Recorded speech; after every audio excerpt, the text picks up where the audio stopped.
Art is thriving in the Cedar Valley. It's everywhere. But if you don't know where to look, you could miss it. This is your local arts perspective. This is the Arts Overlook. Hi, and welcome to the first ever episode of the Arts Overlook. My name is Tim Getting, and I will be your host.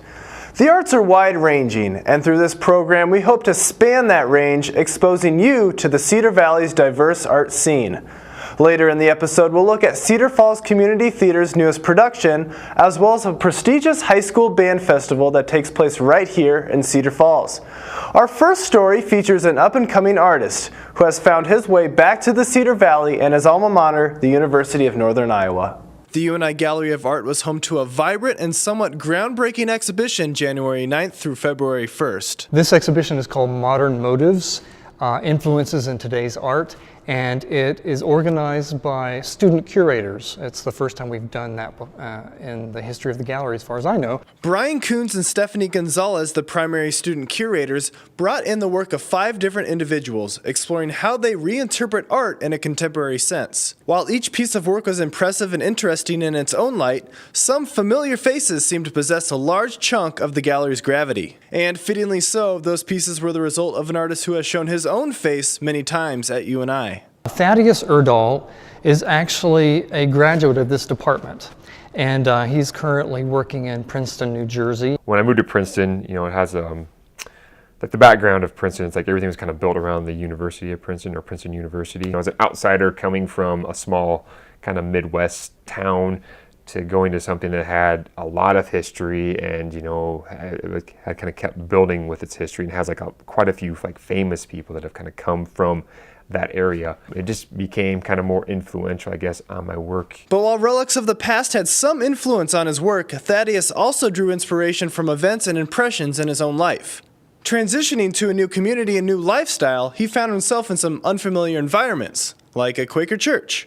Sat there and kind of kept sitting there and nothing was happening. It was really quiet. I was getting kind of like, that quiet awkwardness, that's like, okay, something needs to happen here. I'm going to just start talking. But anyways, this gentleman finally kind of towards the end of this like 45-minute like silent period, he just kind of stands up. Somehow he started talking about, having this like personal civil war with himself. So like him saying that kind of made me just kind of literally think about the Civil War, but it also just kind of made me think about, what does it mean to have like this conflict with yourself? What's that actually mean? What's that like? The result were some pieces that feature actual characters from the Civil War, but not presented as the glorified figures we are used to. I started thinking about the trials and tribulations of like Abraham Lincoln, maybe what he had to do as a person, to kind of make it through that time period in our country's history.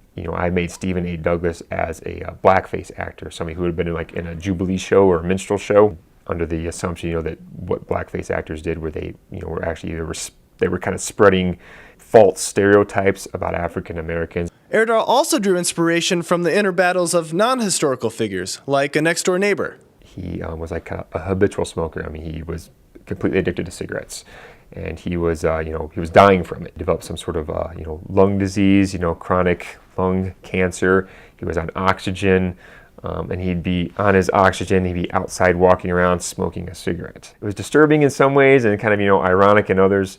Kind of thought about the smoker piece as if I was kind of representing what he kind of maybe looked like on the inside a little bit. So I was thinking of this kind of charred, black, kind of blistery surface, that looks like it had been through a fire. Adding to the weird effect of Erdahl's work is the fact that many look like they're old wooden sculptures, while in reality, they're ceramic pieces. This skill was highly influenced by Erdahl's father, who owned his own furniture refinishing business in their hometown of LaPorte City. When I was younger, I worked for my dad in his shop in the summers, and so my job was to refinish or take the varnish off furniture, take like whatever the surface was, paint, varnish, lacquer. I had to strip all that surface off, and so I remember getting these really beautiful like old pieces that had like peeling paint on them and just layers of kind of information already established on them, and then I had to just kind of strip all that info away, all that history. So a lot of my work that I currently make is kind of about actually adding that age to something. Thaddeus is currently teaching the art of ceramics at UNI as a sabbatical replacement for the same professor he had when he went to school there nearly 8 years ago. Make sure to tune in to next week's edition of the Arts Overlook, where we'll tell you even more about this fascinating artist. That'll first air Saturday, March 4th at 10:30 p.m.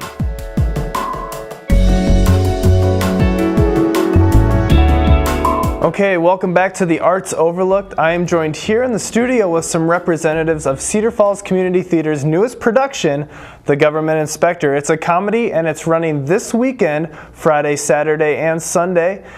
Here I'm joined with Greg Holt, he is the director, and Marshall Nielsen, he plays one of the main characters.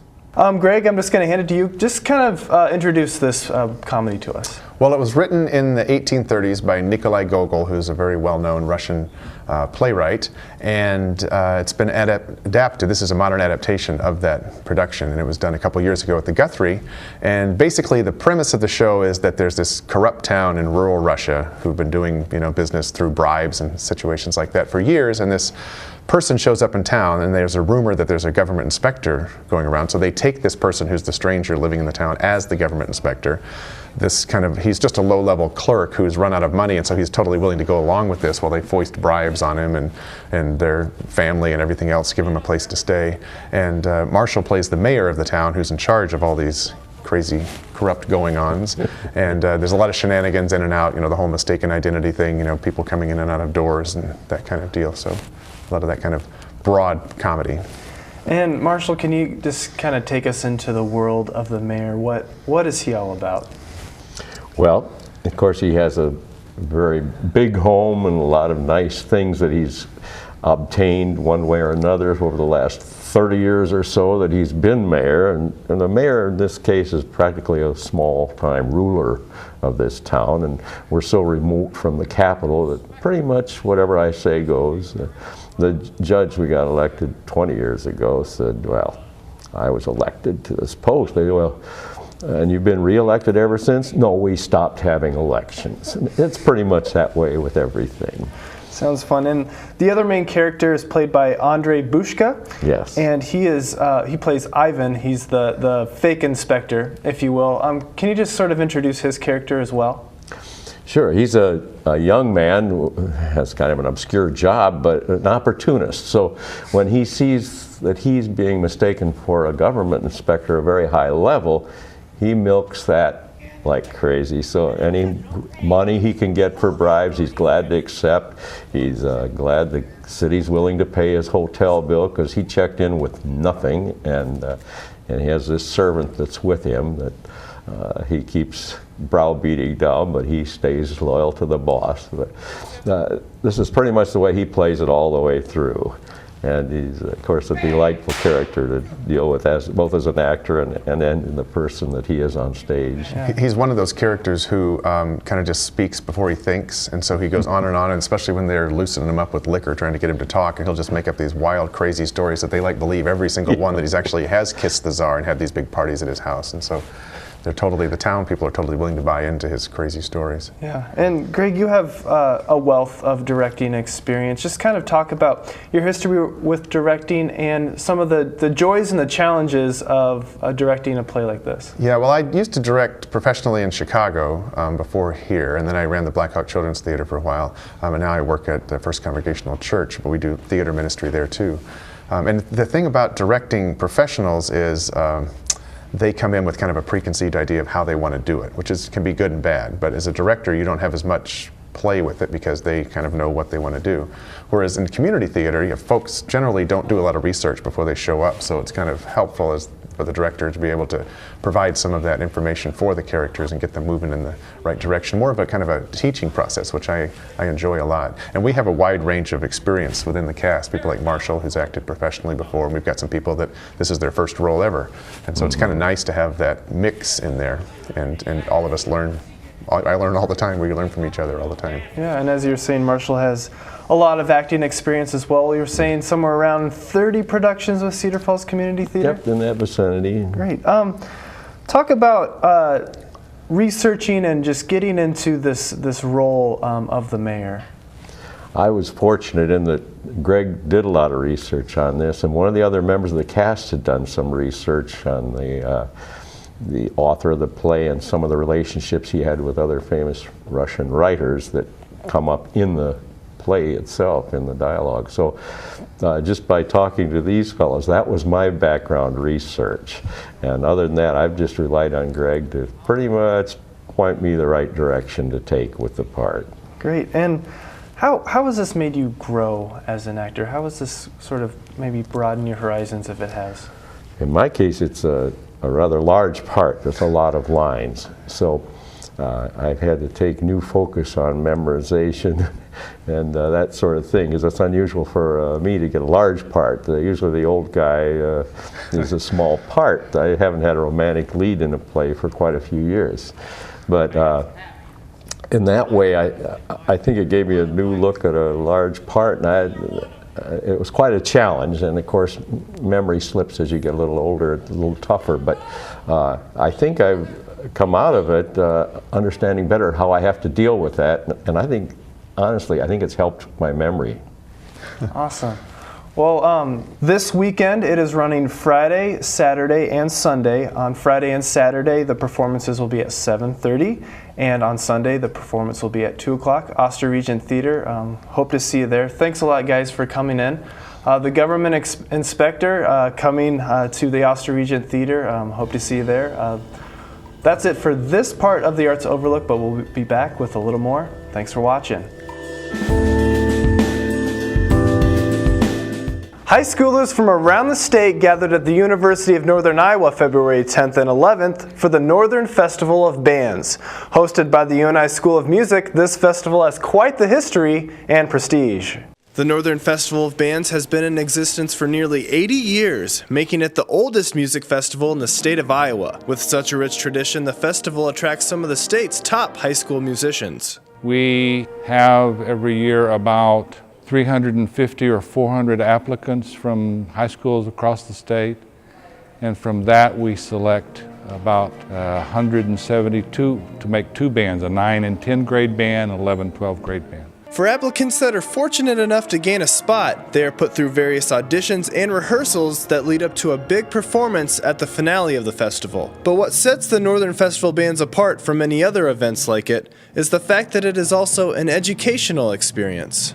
In between that, we have performances with our own university students, our own university bands, our faculty work with them in master classes. So the kids are pretty busy all the time. Over the years, the Northern Festival of Bands has not only been a worthwhile opportunity for students, but for the university's music program as well. Most high schoolers who earn spots on the state's prestigious all-state band make the trip to Cedar Falls and are exposed to UNI's music department. Well, one of the great things that a festival like this does is show high school students ways that they can continue to participate in music after high school at the university level.